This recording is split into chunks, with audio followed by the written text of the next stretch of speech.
En voyant l'allure familière du SQ5, il est clair qu'Audi n'a pas voulu gâcher le succès de son populaire SUV de taille moyenne. Il est toujours alimenté par des moteurs à essence et non par des batteries et des moteurs électriques.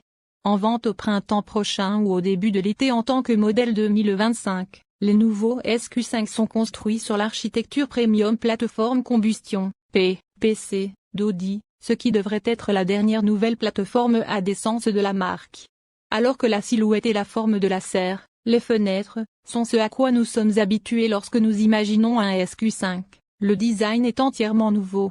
Une calandre massive flanquée de deux grandes entrées d'air domine le visage. Une fine bande de LED fait office de sourcil au-dessus des phares LED. De côté, on retrouve une sculpture subtile à travers les panneaux de porte à une pièce de garniture noire vers la base des portes qui masque une partie de la masse visuelle du profil du Q5. Le SQ5 démarre avec des feux de 20 et propose des feux de 21 avec des pneus toute saison ou des pneus d'été plus agressifs. À l'arrière, Audi semble avoir passé beaucoup de temps à bricoler les feux arrière horizontaux OLED qui peuvent changer d'apparence. Composé de 6 panneaux avec 266 éléments OLED différents, sur les marchés hors des États-Unis, les feux arrière du Q5 peuvent animer des avertissements aux autres conducteurs en cas de freinage brusque, d'accident ou de panne avec différents motifs. Imaginez différents motifs en damier et vous aurez une idée de la façon dont cela fonctionne. Même le troisième feu stop entre en jeu. Monté sous le spoiler en haut du hayon, le troisième feu stop projette un motif lumineux sur la lunette arrière pour augmenter la visibilité du feu stop. Ne vous inquiétez pas, vous ne pouvez pas voir la lumière réfléchie de l'intérieur du véhicule, nous avons vérifié. Si ce n'est pas assez rapide, le SQ5 propose un V6 turbo compressé de 3,0 litres de 362 chevaux qui produit 13 chevaux de plus que l'année dernière. Comme le SQ5 abandonne sa boîte automatique à 8 rapports pour une boîte automatique à double embrayage à 7 rapports. Si la boîte à double embrayage offre un contrôle de lancement, nous nous attendons à ce qu'elle ramène le temps de 0 à 100 km/h dans la fourchette des 4 secondes. Le SQ5 actuel atteint 100 en 5,1 secondes. Nous nous attendons à ce que la consommation de carburant reste à peu près la même que celle de la génération précédente, 44 km pour gallon combiné pour le Q5 et 33 km pour gallon pour le SQ5. La génération précédente proposait une version hybride et rechargeable de 362 chevaux, mais ce modèle est mis de côté pour l'instant. Et les modèles destinés aux États-Unis ne bénéficieront pas non plus du système hybride léger dont bénéficieront les autres pays. Nous manquerons donc le petit avantage de consommation du moteur électrique de 24 chevaux et les brèves poussées de puissance qu'il peut fournir en accélération. Audi nous dit que la nouvelle plateforme a la flexibilité nécessaire pour engendrer des versions hybrides et rechargeables qui devraient arriver plus tard en 2025. L'intérieur est différent de la génération précédente. La partie supérieure du tableau de bord est dominée par deux grands écrans, qu'Audi appelle le Digital Stage.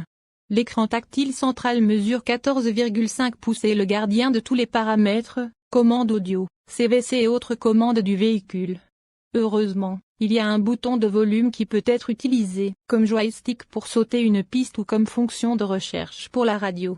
L'écran directement devant le conducteur mesure 11,9 pouces et affiche la vitesse du véhicule et d'autres informations. La banquette arrière de l'Audi Q5 est coulissante et dispose d'un dossier réglable en inclinaison. Lorsque les sièges arrière sont rabattus, vous disposez d'un volume de chargement maximal de 1473 litres. Vous pouvez ranger le cache-bagages dans un espace de rangement spécial situé sous le plancher de chargement plat.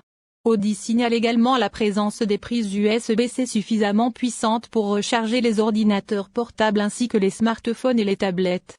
Le groupe d'instruments numériques du nouveau SQ5 n'a pas les possibilités de réglage et d'affichage des jauges numériques actuelles d'Audi.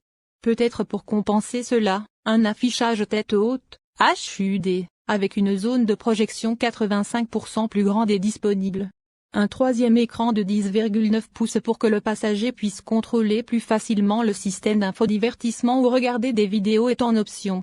Lorsque le véhicule est en mouvement, l'écran du passager n'est pas visible pour le conducteur.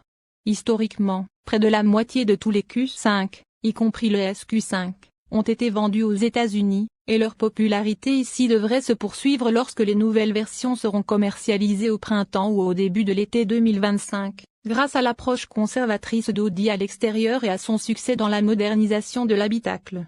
Bien que le groupe motopropulseur PHEV ne soit pas disponible au lancement, nous nous attendons à ce qu'il arrive bientôt, et d'ici là, les deux moteurs à essence seront familiers et réconfortants pour les clients fidèles. Nous vous ferons savoir comment ils se comportent après l'avoir conduit l'année prochaine. Le nouveau SUV Audi SQ5 sera lancé en Allemagne et dans plusieurs autres pays européens au premier trimestre 2025. Les commandes débutant en Allemagne à partir de septembre 2024. Le SUV Audi SQ5 démarre à 92 000 $. Safety Audi SQ5 2025, frein anti-blocage.